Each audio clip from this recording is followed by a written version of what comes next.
friends, it's Christy. Welcome back to my channel. Today I have a card for you guys using the Lawn Fawn Life is Good stamp set, as well as the Fun in the Sun 6x6 by Pebbles. It's going to be a nice, bright, and summery card, and I've gone ahead and stamped out my images in some Memento Tuxedo Black ink, and I'm going to begin by coloring with my Copic markers. So I'm starting out with the sand castle here, and I'm going to be using a couple of different browns. I'm using the E31, E33, E35, and E37.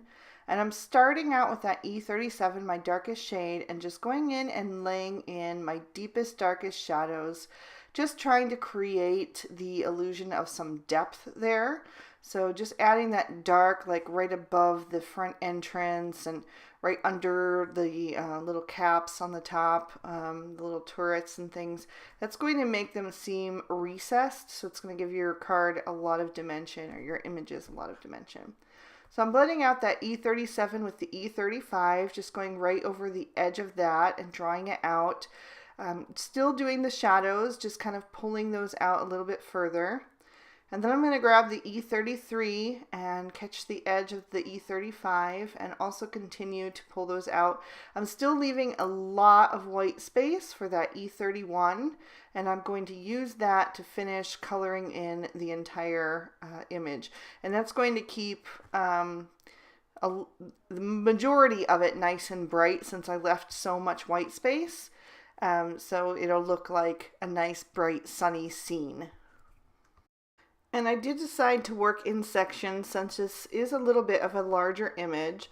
So I worked on the main part of the castle here, and then I'm going to go in and finish off the roof and kind of terrace tops there of the rest of the sandcastle, because I do want the entire thing to be made of sand. So I'm going to color it exactly the same, just kind of starting in with those shadows and continuing to blend with the three remaining colors. And I don't always use 4 different shades on an image. Usually I only use 3, but on larger images like this, sometimes it does warrant an extra color. If I would have left out that E37, it wouldn't have had as much dimension. If I would have left off the E31, it wouldn't have been as nice and bright. It would have been a little bit dark. And if I would have left off any of the colors in between, it wouldn't have had such a nice transition. So an image like this sometimes does warrant 4 different shades. And I'll just color in the little windows with the E37. I did the sand in my pail exactly the same, since the sand would be coming from the same source, the same beach. Just kept my shadows right around the shovel. And then I'm also going to color the little sand bank in those same 4 shades, just keeping my shadow towards the top and getting lighter as I progress. To give my sand that look of texture, I'm going to add some dot detail using all 4 shades. And I'm just going to especially concentrate it in the shadowed areas, and then work out from there using the 4 shades, just going right over top of each other until I have kind of that sandy spotted look.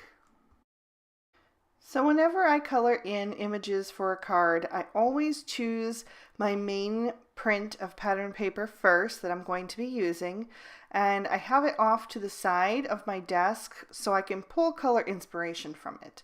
So for today I'm going to be using this beach ball print, and I'm going to be pulling out some red for the crab. I'm using R29, R39, and R59, and I'm putting the shadows down towards the underside of his claw and his head, and then right on the tops of his legs where his body is kind of casting them in shadow. And then leaving the brightest part for the top, since he's kind of lifting his face to the sun.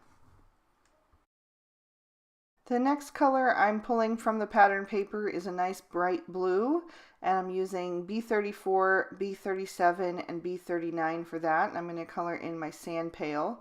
So I'm taking that B39 and adding a shadow right under the top lip of the pail, and then down the 2 sides, so it'll look more curved in the center.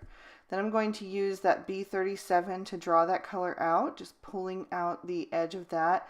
And again, just like with the castle, leaving a nice wide area of white for my lightest color so that everything will look like it has a really nice bright highlight that's going to give it the effect of a sunny day. So I'm just finishing up that with the B34, just pulling in the color from the sides and then finishing up with the white space in the center. For the shovel, I'm using Y13, Y15, and Y17. And I don't know what I was doing exactly with the shadows, especially on the handle part. I wasn't sure where exactly to put them, so I kind of just laid them out. But luckily, it was light enough that I was able to go back and kind of cover it up and cast that shadow just a little bit more on the right-hand side since it's leaning in that direction. That's what I generally do if I'm unsure where exactly to put it. Just put it on the side that's leaning farthest away from the sun. The starfish I'm going to color orange, and I'm using Y04, Y07, and Y09. I'm just using the Y09 to put the shadow in the center of the starfish since the artist had already drawn some lines there. That's a good guideline whenever you see some lines on a stamped image to put the shadows there. And then I'm just blending out the colors towards the edges.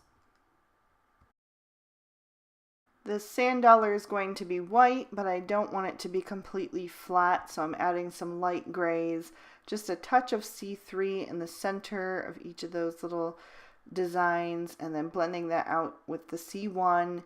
And then I'll just grab the C0 and kind of outline the edges just to give it a little more depth.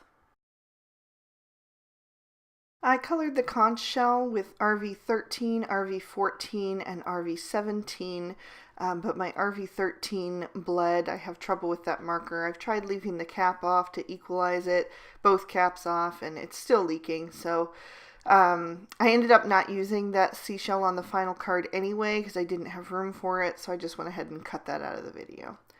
For the handle of the bucket, I wanted to make that green to pull in that color. So I started with YG00, YG01, and YG03. It wasn't quite dark enough. It looked too yellow, and it just didn't go with the yellow shovel. So I did decide to add in YG05 and even YG07 just to darken that up. So I'll just cut these out with the matching dies and we can move on to our card. So I thought I'd show you guys my process of choosing my pattern papers today. So I started out with that print that I had selected to begin with, the most colorful print. And now I'm just going in and selecting 2 more accent pieces that I want to use on my card. I wanted to use 3 different patterns today. So I decided to go with that aqua wave and then this kind of graphic typography print. So I'm going to cut a circle using the Lawn Fawn stitch circle dies out of the waves. And I also used that to cut my little sandbank because the die that the stamp set comes with makes a much smaller kind of hill with a flat bottom, and I needed the curved bottom to match the circle. And then I just cut an additional circle out of some scrap white cardstock just to kind of give that a little more strength and stability since I am going to be popping this up with foam tape later on. So I just adhered the wave print to the piece of scrap cardstock, and now I'm going to add that sandbank to the bottom. And then I can go ahead and figure out how I want to lay out my images, just kind of seeing how they're going to fit best. And once I have those situated where I want them, I'm going to adhere those down with some Tombow Mono multi-glue. I liked the idea of having some of those ocean waves peeking out through the entrance of the castle, so I made sure to set it just a little bit higher. But with the items that I'm going to place on either side, it's not going to look funny. It's going to look like it's actually going to give a little height to that sandbank because you're not going to be able to see the top edge of it anymore once I have everything placed. So I'll just finish up the scene by adding the little crab, and you can see there that if I would have added that extra conch shell, it would have just been too crowded. So I think it was best with just these images here. I'm taking a white gel pen to just touch up some red marker that had gone outside of the lines, and you can't even tell at all.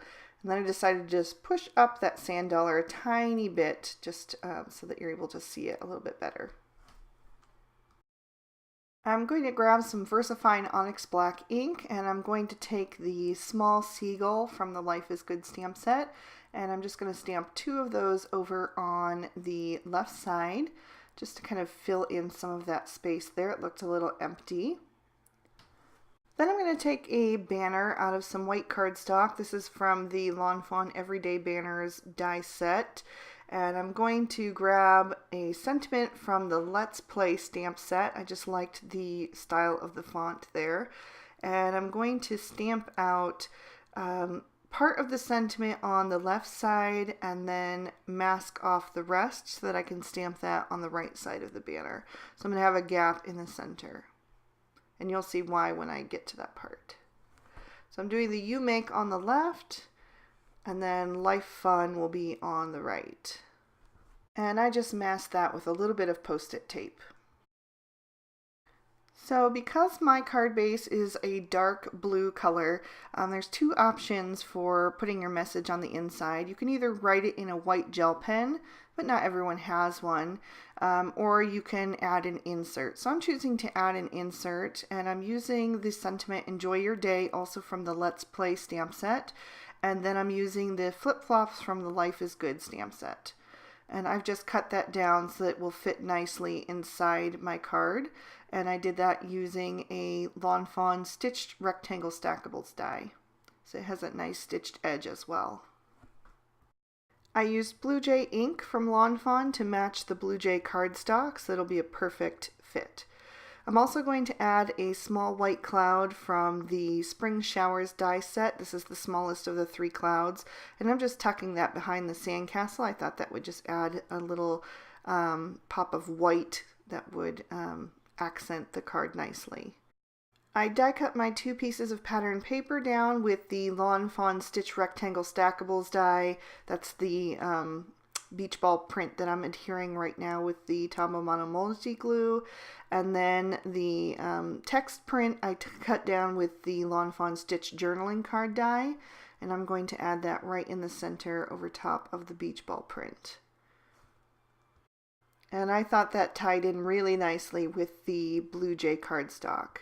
So now I'm going to take my sentiment banner, and I'm just going to cut that down the center because I want the 2 sides to stick out from either side of my focal panel. So I'm just going to add a little bit of glue to the end of that, and I'm just going to line everything up so that I can get it nice and straight. And then while that glue is still wet, I'm going to lay my focal panel over top so that I can make any adjustments.